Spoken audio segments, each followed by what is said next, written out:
पूरे वर्ष में एक दिन ऐसा आता है, मकर राशि में सूर्य प्रवेश करता है तो उसे मकर संक्रांति कहते हैं। महाराज ध्यान दीजिएगा, पूरे वर्ष में एक दिन मकर संक्रांति।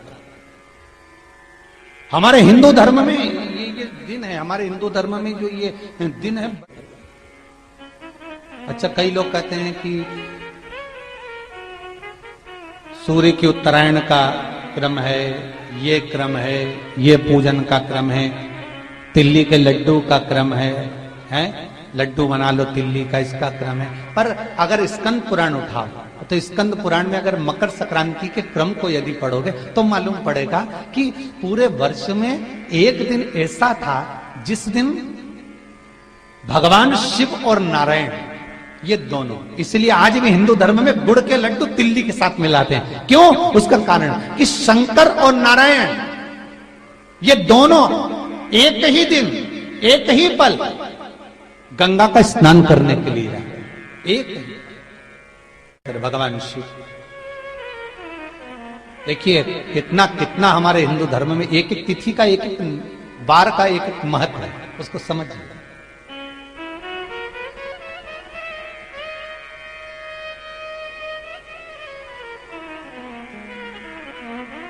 माता लक्ष्मी, भगवान नारायण और भगवान शिव को स्नान के लिए गुप्त रूप से झांकती है।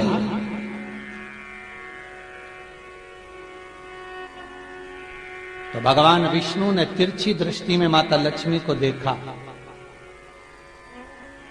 तिरछी दृष्टि। तो माता लक्ष्मी को देखकर भगवान विष्णु शिव जी को देखे तो शंकर भगवान ने कहा, नारायण हमने देख लिया, महारानी लक्ष्मी झांक रही है, हमने वर दे दिया है कि लक्ष्मी का एक नाम गुप्त लक्ष्मी रहेगा, ये छुपी रहेगी। और आज मकर संक्रांति के दिन नारायण और शिव का दर्शन इस लक्ष्मी ने करा है। पर जो गुप्त लक्ष्मी का दान दे देगा उसके घर में कभी कोई बड़ी बीमारी प्रवेश नहीं करेगी। कैंसर जैसा रोग, किडनी और लीवर का रोग नहीं हो सकता। आज भी नियम है कि मकर संक्रांति के दिन एक लड्डू बनाया जाता है गुड़ और तिल्ली का, उसमें 1 का सिक्का, 2 का सिक्का या कोई लक्ष्मी उसमें फंसा दी जाती है और लड्डू को पैक कर कर किसी मंदिर में दान दे दिया जाता है। उसको कहते हैं गुप्त लक्ष्मी, जिससे घर में कोई बड़ी बीमारी प्रवेश न हो। वो केवल मकर संक्रांति को ही होता है। मकर संक्रांति का जो दिवस है वो कोई साधारण नहीं। आप लोग दान करते हो मकर संक्रांति पे? कितनी चीजें दान करते हो? और सुहागन माताओं को देते हो ना, क्या देते हो? कितने देते हो? 13, 14 कितने हैं? 14। कौन से पुराण में लिखा है कि 14 चीज देना चाहिए? अरे बोलते जाओ जरा जल्दी जल्दी, बड़ी मुश्किल से तो पकड़ा ही नहीं आते हो तुम शिवरी नारायण वालों। 14 चीजें दान देना है। किस पुराण में लिखा है? कोई तुमसे पूछ सकता है तो महाराज आप कह सकते हो अग्नि पुराण में वर्णन आता है। कौन से पुराण में लिखा है? अग्नि पुराण में लिखा। देव ऋषि नारद भगवान विष्णु के पास जाकर पूछते हैं, नारायण कृपा करिए। भगवान विष्णु ने पूछा क्या बात है, बोलिए। देव ऋषि नारद क्या चाहते चाहते क्या हो वो बताओ। महाराज हमें इतना सा बता दो, शिव जी के यहां जाते हैं तो पहले उनके द्वारपाल से पूछना पड़ता है अंदर जाने के लिए। ब्रह्मा जी के यहां जाते हैं तो ब्रह्मा जी के द्वारपाल से पूछना पड़ता है। इंद्र के यहां जाते हैं तो इंद्र के द्वारपाल से पूछना पड़ता है।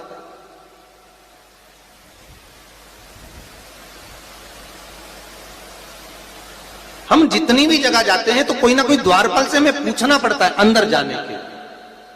भगवान देवऋषि नारद कह रहे हैं, नारायण से कुछ ऐसी कृपा कर दो कि हमें किसी से आज्ञा लेना ही नहीं पड़े। भगवान विष्णु तो उनकी बात को बस थोड़ा सा सुने और अंदर चले गए। नारद जी को लगा हमारा तो कोई जवाब ही नहीं दिया। नारद जी वहीं पर टिक गए, खड़े रहे, नाम जाप करते थे। विष्णु वापिस आए और देवऋषि नारद से कहा एक काम करो, जब सूर्य मकर में प्रवेश करते हुए उत्तरायण की ओर जावे, उस घड़ी उस पल में देवऋषि नारद तुम 14 बार भगवान के नाम का, शिव नाम का दान दे दीजिए, भगवान नारायण के नाम का, राम नाम का, कृष्ण नाम का दान दे दीजिए। अब देखो यहां पर यह नहीं लिखा कि प्लास्टिक का डब्बा दो, समझ लेना जी हो अच्छे से, कि लोगों ने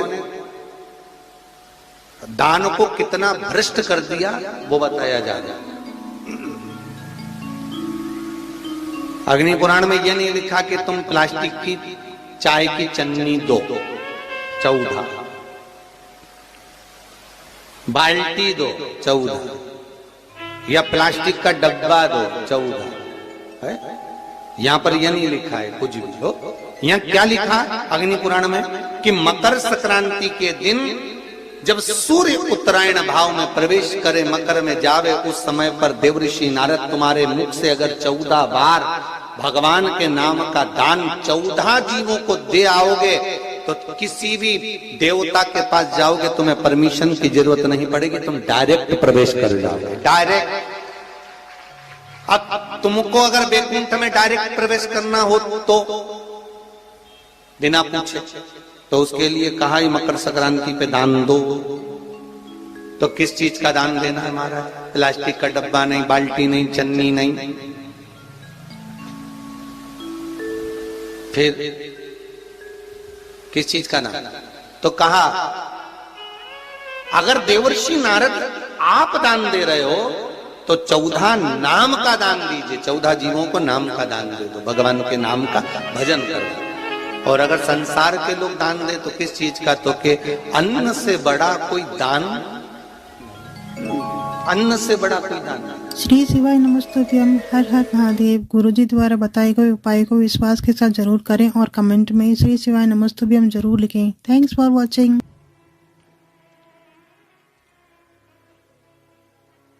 महाराज आज सुंदर उत्तरदा एकादशी भी है। आप सभी को बाबा देव अधिदेव महादेव की इस सुंदर आनंदमय पुत्रदा एकादशी के लिए भी बहुत बहुत साधुवाद, बधाइयां। अपने जीवन को सार्थक बनाने का प्रयास करिए, भगवान की भक्ति में डूबने का प्रयास करिए और जितना बन सके उतना भगवान की भक्ति में डूबने का प्रयास करिए। मंगल परिवार, गुप्ता परिवार, ऑस्ट्रेलिया का शर्मा परिवार, अगर ये पावन मानसरोवर शिव महापुराण की कथा को करवा रहा है तो आपके भीतर ये भाव प्रकट होना चाहिए कि आप इस पावन कथा को सुनने के बाद आपके भीतर ये भाव प्रकट हो कि हम भगवान शंकर के कृपा पात्र होकर भगवान शिव की गंगा स्नान, यमुना स्नान, कुंड का स्नान, सरयू का स्नान, मानसरोवर का स्नान हम अपने भाव से कर रहे हैं, हम अपने दिल से कर रहे हैं।